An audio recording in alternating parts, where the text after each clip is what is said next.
You gaze once more at the charred ruins of the farm where you were raised. You buried the blackened skeletons of your godparents and the remains of the garden they loved, but you can't bury the anger which still seethes at the thought of how they died. Grimly, you vow that nothing will prevent you from avenging their deaths. Is this Star Wars? It's close, yeah.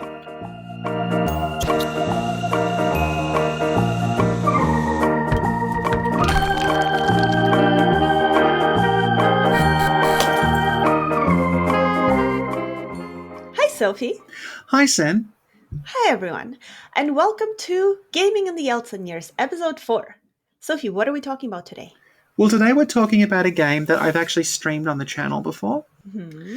And it's a game that, if you look in the right places, there's often a lot of, random posts and tweets and things like that saying, hey, does anyone remember this game?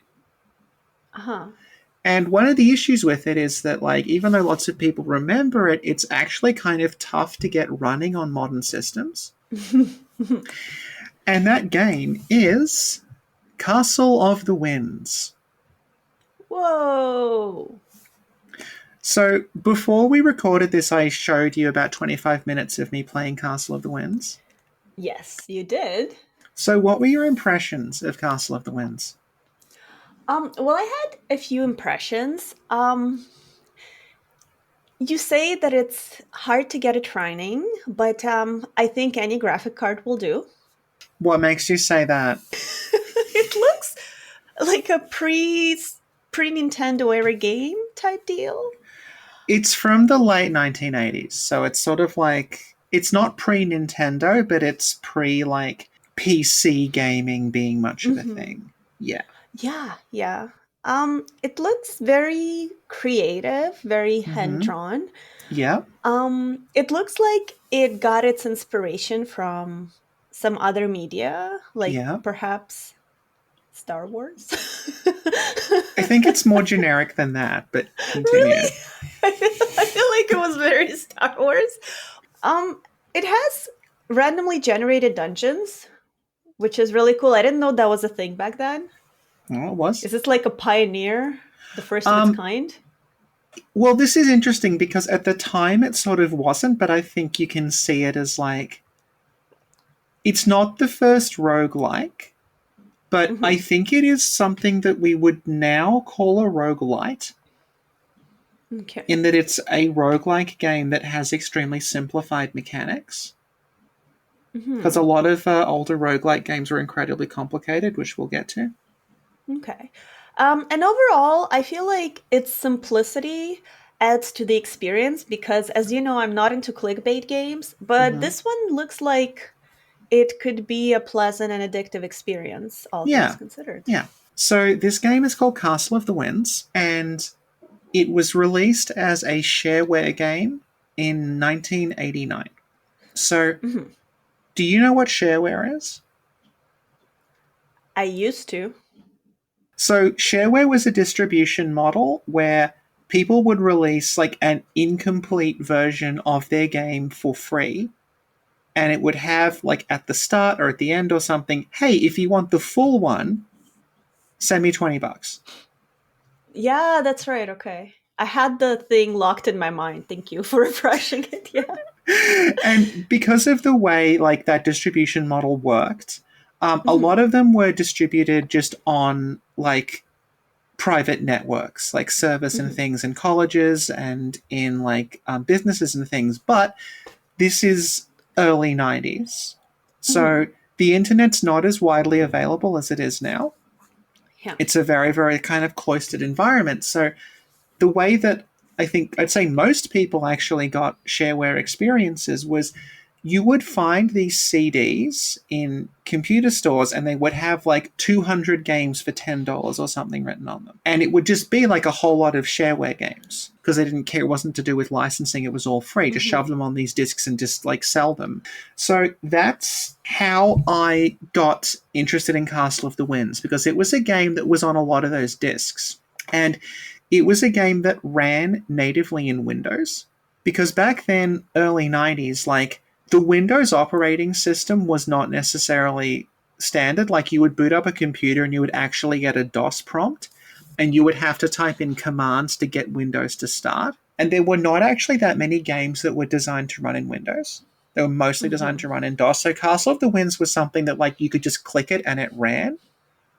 So it had this ease of use thing for me, like as a child, that I found very like, oh, I just click it and it works. Cool. Yeah, yeah. It uses that shareware distribution model. It's sold as 2 episodes. So the first episode is free, and that's mostly what I showed you tonight. It's 15 floors of dungeon. So you get basically 4 floors of dungeon, and then you move to a next area that's got another 11. And then what happens is at the end of that 11th floor, you get told to like continue the adventure in Castle of the Winds 2. Castle of the Winds 2 is a 25 floor dungeon. The way it works is when you start Castle of the Winds 2, you can actually just load your character from Castle of the Winds 1 and they'll just pop directly into it as you left them. Okay. So it initially was sold like that, and in the late 1990s, the author made the whole game free. Okay. There is an issue about playing it free, which we'll come to later on, but it's actually to do with the way that it ran in Windows. Does not play nicely with modern operating systems. That's kind of why people don't play it as often as they used to. So Castle of the Winds was made by one guy. Okay. His name is Rick Saada. Good job, Rick. My information on him's coming from 2 different places. One is his actual personal website. Okay. The best part is all the photographs of Rick Saada on that website are from a section about how he likes making cakes for people. Oh. It's adorable. The other place I'm getting the information about him is just an interview with him on a site called Game Developer. And that's from a while ago, and it's from when he was publicizing a game he was working on at the time called Pirates of the Burning Sea. People might actually know that. It's a pirate-themed MMO. It's actually still running. Like Castle of the Winds, it's a bit sort of like niche and obsessive, but a lot of people really do like it. And as far as I can tell, it's still kind of going okay. So Rick Saada got into computer games through a game called Colossal Cave Adventure. It was a game that ran entirely in text mode. So it literally did not have graphics. It was just describing to you what you were looking at, and then you typed commands in, like, go north, go west. Yeah, okay, I remember those. It was that, right. Yeah. So that's sort of what got him interested in computer games in the late 1970s. So it's a very, very early game. And then when he went to university to study computer programming, he discovered a game called Rogue. Okay. So Rogue is where we get the term roguelike from. So Rogue was, in a lot of ways, like similar to what you saw with Castle of the Winds. It's a top-down, turn-based role-playing game where everything is randomly generated. And he really, really liked the way that Rogue was randomly generated because it gave him a lot of replay value. Every time he went back, it was slightly different. So this is all kind of like mid to late 80s. So this is before, like we were saying, the Windows operating system is standardized on Microsoft computers. People are using DOS still. So he goes to work at Microsoft in the mid-1980s after he graduates. And this is when Windows, the operating system, is first being trialed and first being developed, and he can kind of see it being created in front of him. And he realizes, all the new software that they're going to be making here, it's going to target Windows. He therefore needed to learn to program Windows applications. He was not going to be making DOS stuff. So Castle of the Winds actually comes out of that. It was Rick Saada realizing he was going to have to learn to make Windows applications. And if you look at Castle of the Winds, like, it really feels like an application in a lot of ways. You're right, yeah. Everything in the world is made out of literal Windows icons. It's like all the characters, the floors, the walls, the monsters, those are 32 by 32 icons that the game is just arranging in like a grid. The way that you move the character is you click on them and you drag them around with the mouse like they are a Windows icon. Yeah. When you open your inventory, you're basically opening a Windows directory. Like, it'll just pop open and then you'll be able to put things inside it and take them out as if it were a folder on Windows.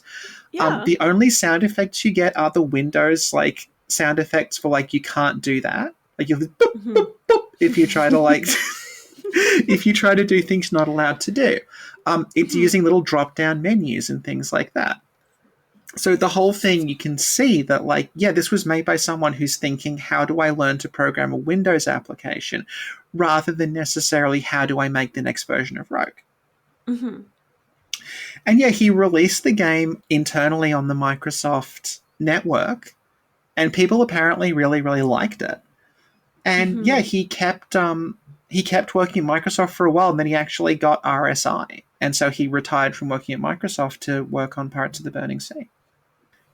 And yeah, the fact that Castle of the Winds is so sort of integrated into how Windows applications run is actually why it's so hard to get running today, Mhm. because it's based on Windows 3.1, like extremely old version of Windows with totally different architecture.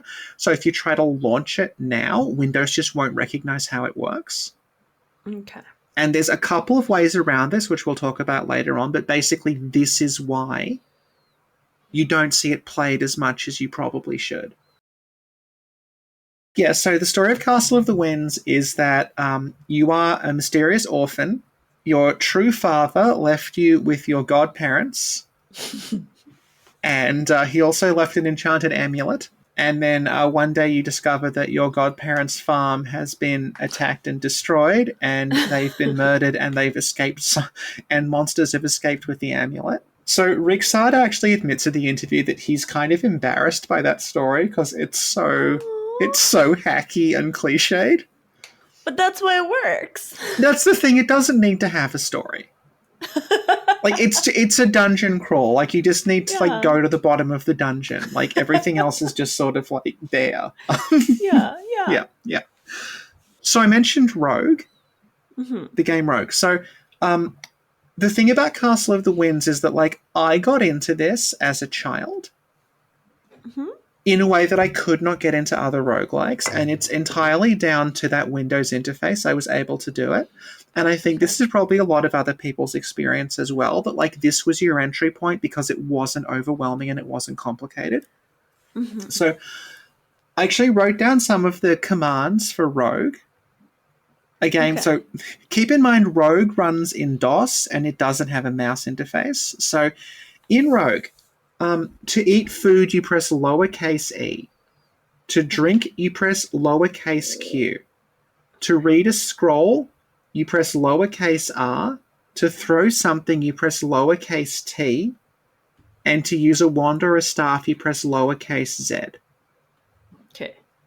In Castle of the Winds, there's just a generic activate command on the screen that you press that does all of those things. Huh. Good. Another example is the way Rogue handles its inventory management. To drop an item in Rogue is lowercase d. To put a ring on in Rogue is uppercase P. To take the ring off is uppercase R. To take off your armor is uppercase T. To equip new armor is uppercase W. And to equip a weapon is lowercase w. So you essentially need a manual when you Yeah, play this game. exactly. Whereas in Castle of the Winds, all that is handled by just clicking and dragging objects around a screen. There's just a thing at the top that says, this is the floor, drag stuff onto Mhm. the floor to drop it. Drag stuff out of the floor into your backpack or into your belt or onto your character to equip it. So all of that becomes really, Yeah. really simplified. Yeah, really And user friendly. it's very user friendly, and that's how I was able to get into it. And like the way that you cast spells on Castle of the Winds is literally the spells are just buttons at the top of the screen.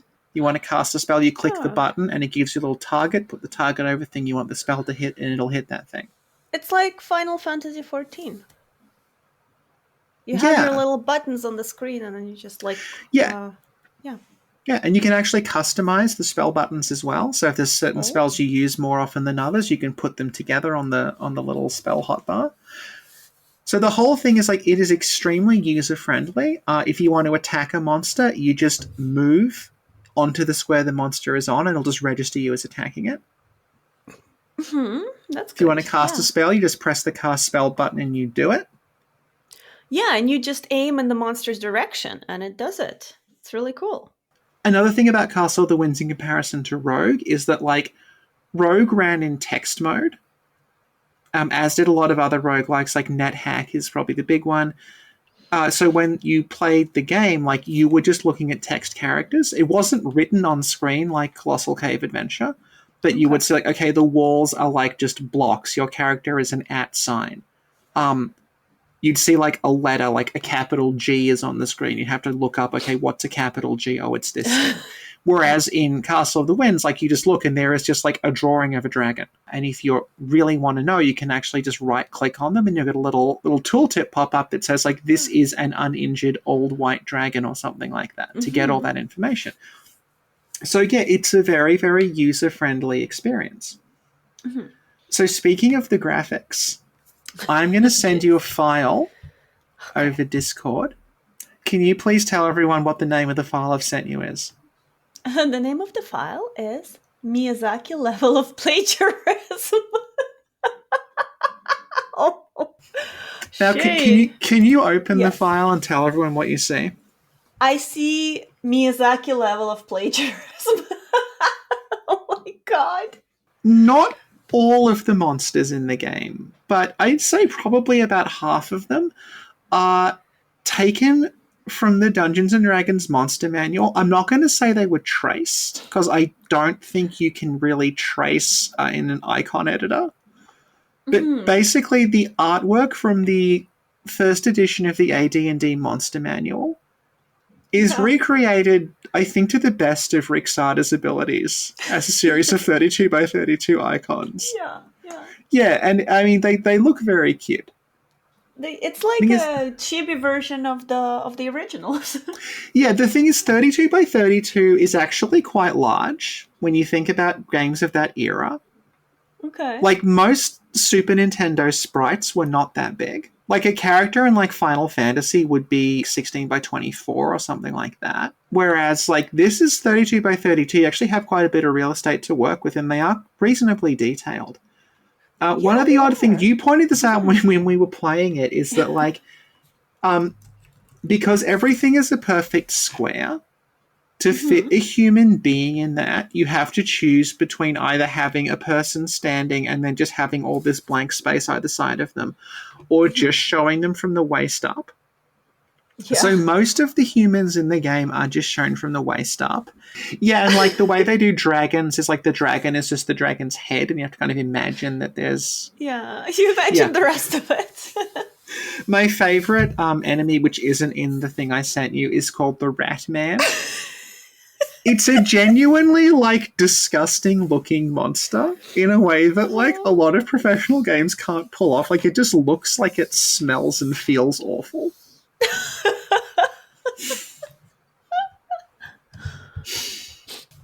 We talked about Castle of the Winds being like a very user friendly sort of experience.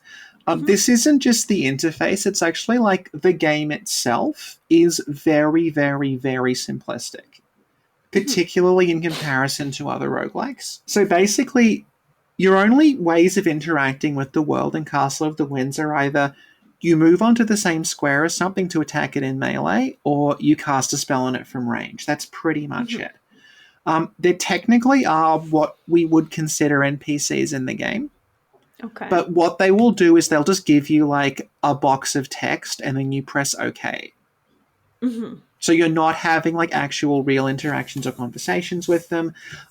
There's no puzzles or anything to solve apart from using the search command to find hidden doors. And most enemies will just run at you and try to fight you. There are some that are more complicated, like there's a thief who, instead of fighting you, he'll take money out of your purse and disappear. Oh, that's cool. So yeah, it's just very basic combat, very basic exploration. It doesn't have character classes. You just assign statistics at the start of the game. So and they're all really simple. So strength is just how much damage you do in melee and how much you can carry. Intelligence is just how many magic points you have. Constitution's how many hit points you have, and dexterity is just how accurate you are and how good you are at dodging. Okay. So that's it. Also, like the weapon types in the game, even though you look at them and there's like, you know, there's daggers, clubs, hammers, axes, flails, and things like that. All they really are is just different levels of damage. Hmm. Hmm.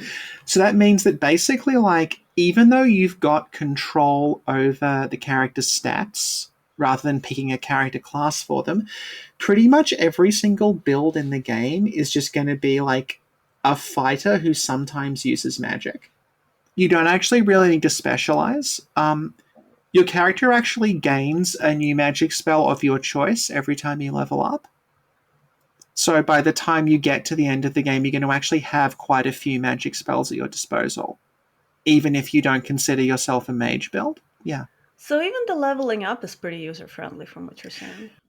Yeah, it's very, very basic.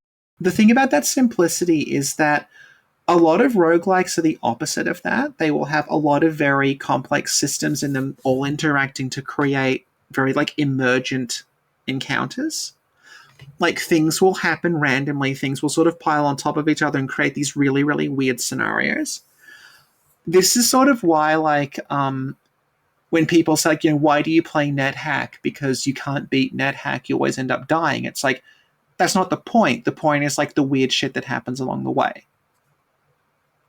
So I went on to the roguelike subreddit and I just got like some examples of weird emergent events that had happened in roguelikes. So um, one person's got in Brogue, which is a roguelike, I got bashed into a lava pit at the exact same time a spider shot a web at me, so I was left suspended in a spider web above the lava. And then I was able to use a teleport wand to escape. Okay. Yeah. And there's a couple of NetHack examples. So in NetHack, I was transformed into a rat during a fight, left all my equipment on the ground because I was a rat, scurried away. While I was scurrying away, my opponent stole all my equipment, put it on, and drank all my potions. So then when I Oh turned back into a human, I was completely naked and died instantly. no! Oh my god! And then another NetHack one is like a monster stole my invisibility cloak and then put it on. So there was Okay. now an invisible monster on the level that kept stealing items from me. I couldn't tell it was there. NetHack is extremely infamous for having all these really, really in-depth, complicated interactions between like characters and monsters and spells and items and things. It's really Um, cool. yeah, that is really cool. But Castle of the Winds is like the polar opposite of that. Like the Hmm. closest game I can think of to the way Castle of the Winds does it is Fatal Labyrinth. That is basically this is just like you just move around, you hit things. There's like you grab weapons, weapons make number bigger. That's the whole game. Hmm. The other thing about Castle of the Winds in comparison to other roguelikes is it lets you save and load at will, and it doesn't do character permadeath. So one of the things about Rogue is that like you could save in Rogue, but when you died, it erased the save file. Hmm. So you got one shot in Rogue. And every Okay. time you died, you had to start the whole game over again. That's crazy. Yeah. So that does make it significantly more child friendly. Yeah. It also makes it more adult friendly because I have actually beaten Castle of the Winds before legitimately. Um, I've never beaten NetHack. I've never beaten Dungeon Crawl. I've never beaten any of the other ones, but I have beaten Castle of the Winds. Um, so the thing about your character having one shot and then dying permanently is like it's not necessarily this is just to make the game difficult. It's that it means that in this environment that you do not understand because it's random every time, every decision you make in that environment is permanent. You come to a fork in the road and you go down the wrong fork in the road and you die. You can't do that again, and the next time you play it, Yeah. that fork in the road won't be there. So you actually can't, like, you just have to improvise the whole time. Oh my So, god, you go yeah. down the wrong corridor, you set off a trap, you wake up a monster, you drink a potion that turns out to be poisonous, you pick up a weapon that turns out to be cursed, like, you have to deal with the consequences. There's Hmm. no way out of them. Secondly, it means that since when you die, you lose everything, you end up doing like really risky, irrational seeming things to stay alive in a way that you wouldn't in another game. Hmm. It's like, if you're gonna die permanently, like, you may as well just like start grabbing like random weapons out of your backpack and like drinking random potions, setting off random wands and things, not knowing what they do because you're gonna die anyway. And this is like a last ditch attempt to try to save yourself. It also means that like you don't hoard consumables. So if you've got like a potion that heals all of your hit points, you can't be like, I'm saving this till later, because if you die, the whole thing's over. You're going to have to start again anyway. So, But because in Castle of the Winds, you have the ability to save and load at will, that never really happens. There's also like, there's no point in the game even to identifying items, because you can literally just save the game, use the items, note what they do, and then reload. Ah, so it's like a little trick. So that lets you like avoid cursed items. It allows you to avoid traps if there's particularly dangerous encounters. And Rick Saada actually commented on this in the interview. Yeah. And he said like he understands that the save load thing is very easy to abuse. But he said like, this is what he said, I've always been of the opinion you should play games in a way that's fun for you. And if you want to play on Iron Man mode and just delete the second that you die, I'm not going to stop you doing that. But I'm also not going to force you to play that way if you don't want to. Oh, that's very sweet. Castle of the Winds has an unlimited amount of character customization. Your character is a Windows icon. And Castle of the Winds just has on the character screen, do you want to use a custom icon? Oh. So you can draw whatever you want in an icon editor and make that your main character. So it doesn't even have to be a human. No. Wow. Now, there's a problem here, which is that Castle of the Winds doesn't really play nice with modern operating systems. So if you try to import a character that way, it actually won't work. It'll give you just a jumbled mass of pixels. Okay. But because Castle of the Winds is just a standard Windows program, you can use Windows XE editors to just go into the program and play around with the icons that way. And you can actually, therefore, not only edit your character's icon, you can actually edit every icon in the game. So you can customize the game to be whatever theme you want. And I've actually done that. So I'm going to show you. So, Sin. Yes. Check Discord. Oh my Bloodborne god! is finally on PC. That's beautiful! No, it gets better. Because I can change the enemy graphics as well. Oh my god! There's a picture of a hunter trying to hunt down Winnie Pooh, but specifically Russian Winnie Pooh. Oh my god, this is the perfect game! Move over, Elden Ring! You can literally make a Reborn game, you can make a Sailor Moon game. Yep. These are all the animes I know. Yeah, I was thinking if I did edit, I would actually go and look at the D&D monster manual again. Yeah? And I would try to do the other images from the manual. Oh my god. This is so good. Yeah, so we talked a little bit about, like, it's hard to get this running on new machines. Yeah. So basically, Castle of the Winds is designed for Windows 3.1. If for some fucking reason you have a computer running Windows 3.1 that is also listening to this podcast, you're good. You're good.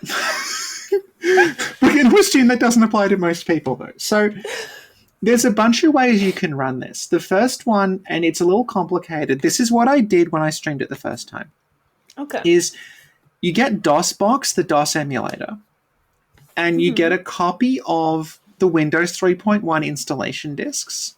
And then you install Windows 3.1 on the drive that DOSBox creates, go into DOSBox and open Windows 3.1. It's kind of complicated. There's easier ways of doing it, but that will give you the most authentic experience. I think custom icons might actually work in that version of it. You can play the game online at archive.org, because archive.org has emulated games built into it, so you can go there and play Castle of the Winds just in a browser. The problem with that is that, as far as I can tell, you can save and load games, but if you ever close the tab and come back, they won't be there anymore. So you'll have to do the whole thing in one shot. the easiest way of doing it, which is how I did it to show Sin then, is you grab a program called Wine VDM, which creates like an emulated version of old Windows. Mm-hmm. And what you do there is you open Wine VDM and then it will just prompt you to pick a program on the computer and it will run it as if it's an old version of Windows. That's how I've been running Castle of the Winds. So yeah, Castle of the Winds, totally free. Run it through Wine VDM. It's a good introduction to roguelikes because it's very forgiving, it's very easy to use, and it's basically like... It was probably easiest to get into roguelike before Diablo, because Diablo was like the roguelike formula but without the permadeath and with like a graphical mouse interface, so it was immediately significantly more accessible than like, you know, the actual rogue. Do you think this could be a good PlayStation 6 launch title? Yes. Excellent. Wow. But it needs to have HD upscaling. But keep everything, it's still icons, but they're like really HD. It needs to be icons, but then they've been upscaled to HD in like the most horrible like Gaussian blur way imaginable. AI upscaled to make it even worse. Yes. It's got to be the exact same assets AI upscaled. Yeah. Oh my god, I think we could do that. Let's go. Yeah, our to-do list. Okay. Well, thank you, Sophie. Thank you, Sam. And thank you everyone for listening, and see y'all next time. Bye. Bye. Hi, Future Sophie here.